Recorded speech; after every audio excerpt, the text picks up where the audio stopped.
The $340 balance on Paige Connolly's phone screen didn't just represent her net worth. It represented the exact price her parents had placed on her existence. It was the parting gift for a daughter who had committed the cardinal sin of being born first to parents, who only had enough love for one. The hook wasn't just the rejection. It was the clinical, cold-blooded nature of it.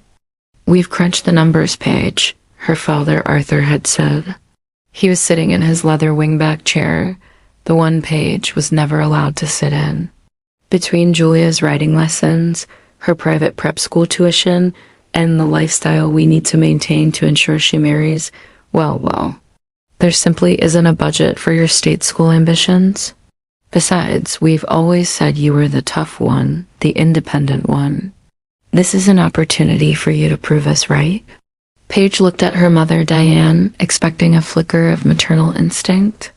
Instead, Diane was busy highlighting a brochure for Julia's upcoming graduation tour of the French Riviera. "Characters built on the frost, darling, not the greenhouse," Diane murmured, not looking up. "Julia is a delicate orchid. She needs the glass. You're a dandelion. You'll grow through the sidewalk." That was the night Paige realized that in the Connolly household, independence was just a euphemism for disposable. The Great Divide the following week was a masterclass in psychological warfare. Paige watched from the hallway as the house transformed into a staging ground for Julia's ascent. Packages from high-end boutiques arrived, daily silk dresses for the Mediterranean, custom luggage embossed with Julia's initials, a brand new MacBook Pro. Meanwhile, Paige was packing her life into 3 stolen milk crates and a duffel bag with a broken zipper. The morning of the great departure was a humid Tuesday in August. The driveway was a tale of 2 destinies. On the left sat Julia's brand new white SUV, idling smoothly, packed with the spoils of a debt-free future. On the right stood Paige, waiting for a city bus that was 20 minutes late. "Aren't you going to say goodbye?" Julia chirped, leaning out of the SUV window, her skin glowing from a pre-college facial that cost more than Paige's monthly grocery budget. "I already did," Paige said, her voice a flat, dead thing. Arthur handed Julia a credit card, the emergency black card with no preset limit. Then he turned to Paige. He didn't offer a hug. He didn't offer a $20 bill for lunch. He reached into his pocket and handed her a small rusted key. "The key to the old garden shed?" Paige asked, trembling. "No," Arthur replied. "It's the key to the front door. We're changing the locks this afternoon. We're turning your bedroom into Julia's dressing suite. We figured since you're being so independent, you wouldn't want the temptation of a safety net. It would only stunt your growth." The bus pulled out, belching black smoke. Paige boarded without looking back. As she sat in the back row, the $340 in her account felt like a death sentence. She didn't know then that it was actually the seed money for an empire. The survival years of Julia's life was a greenhouse, Paige's was a battlefield. She moved into a studio that was actually a partitioned basement in a neighborhood where the streetlights were usually shot out by 9 p.m. Her first year of independence was a blur of caffeine, exhaustion, and the metallic taste of cheap ramen. She worked 3 jobs, the 4 a.m. shift, scrubbing floors at a corporate law firm, the 9 a.m. to 5 p.m. data entry for a logistics startup that was failing, the 6 p.m. to midnight waitressing at a diner where the tips were the only thing keeping her phone turned on, while Julia was posting Instagram photos of study sessions at cafes in Rome, complete with $15 lattes and $2,000. Handbags Paige was teaching herself Python and supply chain management during her 30-minute bus rides. The silence from her family was absolute. Occasionally, her mother would send a mass family update email. Paige was never mentioned. The emails were glossy newsletters of Julia's triumphs. Julia winning a Socialites Award, Julia's internship at a fashion house, secured by Arthur's connections, Julia's engagement to Marcus Thorne, the crown prince of the Northeast shipping industry. Paige stopped reading them after year 3. She had something better to do. The pivot. The turning point came during her 5th year of independence. The failing logistics startup where she'd been doing data entry was about to go bankrupt. The CEO was a brilliant engineer, but a terrible businessman. The algorithm is perfect, he lamented, staring at a screen of code. But we can't get the vendors to trust the middleman. Paige, who had been listening while emptying his trash can, paused. That's because you're selling them a tool. You should be selling them a shield. She sat down. She didn't leave for 36 hours. Using the grit she'd developed living on $2 a day, she restructured the company's entire pitch. She didn't have a degree from a fancy university. She didn't have the time or money for that yet, but she had something Julia would never have. Market intuition. She knew how to survive, and she knew how to make businesses survive. By the end of the year, she wasn't the data entry girl. She was a partner. By year 7, she had bought the CEO out. By year 9, the company, Connolly Global Solutions, was the shadow giant of the logistics world. They didn't own the trucks. They owned the intelligence that told the trucks where to go. Paige was now worth millions. She lived in a penthouse with a view of the city, but she still kept the $340 in a separate, untouchable account. It was a reminder of what her value was to the people who were supposed to love her. The invitation, then the letter arrived. It wasn't an email. It was a thick, cream-colored card with gold leaf edges. The honor of your presence is requested at the marriage of Julia Beatrice Connolly to Marcus Alexander Thorne. Inside was a handwritten note from her mother. Paige, it's been nearly a decade. We've heard you've done well enough for yourself in some tech support business. It would be a shame for the family to look incomplete on Julia's big day. We've even reserved a seat for you at the back of the chapel. Please wear something understated. We wouldn't want you to clash with the bridesmaids. Paige looked at the invitation, then at the merger documents on her desk. Marcus Thorne. The groom. Marcus Thorne's family company, Thorne Logistics, was currently hemorrhaging money due to a massive black hole in their European accounts. They were desperate for a savior. They were currently in deep negotiations with an anonymous firm to save their family legacy. That anonymous firm was Connolly Global. Paige leaned back in her chair, a slow, dangerous smile spreading across her face. Her father wanted her to be independent. Fine, she would show him exactly how independent she had become. She wouldn't just attend the wedding, she would audit it.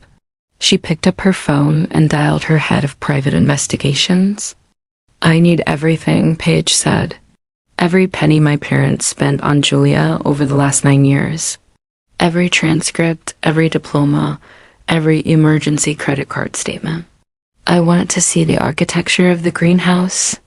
As she hung up, she looked at the rustic key to the front door she still kept in her desk drawer. She had spent 9 years in the frost. It was time for the greenhouse to shatter. The cliffside estate was a monument to excess. Cascading white orchids, the real kind, though Julia's soul was anything but draped from every marble pillar.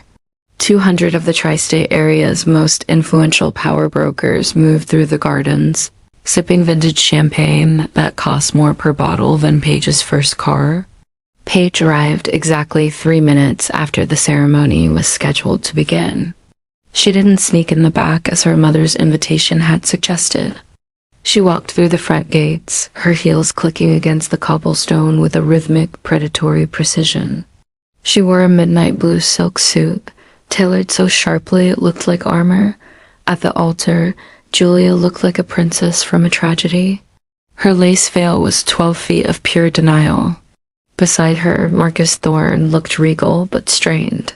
His family's shipping empire was treading water, and this marriage was supposed to be the merger of hearts that stabilized their public image. Then there were the parents. Arthur and Diane Connolly stood in the front row, beaming with the smug satisfaction of architects who had finally finished their masterpiece. They had invested everything in Julia, and today was the day the dividends were supposed to pay out. The interruption, the ceremony didn't end with a kiss. It ended with a question. As the officiant reached the traditional, if anyone knows of any reason why these two should not be wed, a heavy silence settled over the cliffs. Usually, this is a formality. A heartbeat of air before the I do. Paige didn't stand up. She didn't scream. She simply raised her hand like a student who knew the answer to a very difficult math problem. I have a few concerns, Paige said. Her voice wasn't loud, but it had the quality of a bell ringing in a tomb. It carried to the very back row. The gasp that rippled through the guests was audible. Diane turned, her face contorting from a practiced socialite smile into a mask of pure venom. Paige, sit down this instant. You're ruining your sister's moment with your your petty jealousy. Arthur stepped forward, his face flushed a deep, dangerous purple. I told you she'd be trouble, Diane. Paige, leave. Now. You've always been ungrateful, but this is a new low. We gave you the gift of independence, and you use it to crawl back here and beg for attention? Paige walked toward the altar, ignoring her father. She looked directly at Marcus Thorne. Marcus, she said, we haven't been formally introduced. I'm P.E. Connolly. The CEO of the firm your board of directors has been begging to sign a rescue merger with for the last 6 months. Marcus's eyes went wide. The color drained from his face as he looked from his bride-to-be to the woman in the midnight blue suit.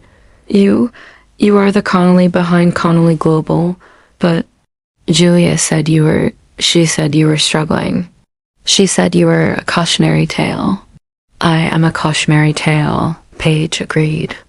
A tale of what happens when you underestimate the dandelion in favor of the orchid. The audit begins. Paige reached into her slim leather portfolio and pulled out a single sheet of paper. Marcus, your family is about to merge their legacy with the Connollys. You believe you're remarrying an heiress with a summa cum laude degree in international business from a top-tier university. You believe her father, Arthur, is a man of immense liquid capital who is providing a multi-million-dollar dowry to stabilize your firm. She turned to her sister. Julia was trembling so violently her bouquet of white roses was shedding petals like snow. The truth, however, is a bit more independent, Paige said, her voice dripping with irony. I ran the due diligence on your family, Marcus, because my company doesn't sign deals with liabilities. And what I found was a decade-long web of fraud. Shut up. Julia shrieked, her voice cracking. You're lying. You're just mad because Mom and Dad love me more. They didn't love you, Julia, Paige said sadly. They curated you, and in doing so, they let you become a thief. Paige tossed the paper onto the altar. It was a transcript from the university Julia claimed to have graduated from. Julia dropped out in the second semester of her sophomore year, Paige announced to the 200 guests. She spent the next 3 years living in a luxury flat in the 16th arrondissement of Paris. Funded by tuition checks Arthur sent her, she used a third-party service to forge her grades and her diploma. I have the receipts from the service she used. She even BCC'd her mother on the confirmation emails. The crowd erupted. A low, frantic whispering filled the air like a hive of disturbed wasps. The ultimate betrayal. Diane tried to long for the paper, but Marcus reached it first. His eyes scanned the document, his jaw tightening until the muscles stood out like cords. Diane? Arthur whispered, looking at his wife. What is she talking about? I sent those checks. I saw the graduation photos. The graduation photos were taken in front of a green screen in a studio in London, Dad, Paige said. Mom knew. She helped Julia coordinate the lie because she knew if you found out Julia was a failure, you'd stop the money. And Diane couldn't have a failure for a daughter. It would ruin her standing at the country club. But Paige wasn't finished. She turned to her father. And Arthur? About that dowry? I took the liberty of looking into your independent accounts. You've leveraged the family home, the lake house, and your entire retirement portfolio to fund Julia's European vacations and this wedding. You aren't bringing millions to the Thorne family. You're bringing 8 figures of debt. You're broke, Arthur. You just didn't know it yet because your wife and your favorite daughter have been intercepting the bank notices for 2 years. The silence that followed was absolute.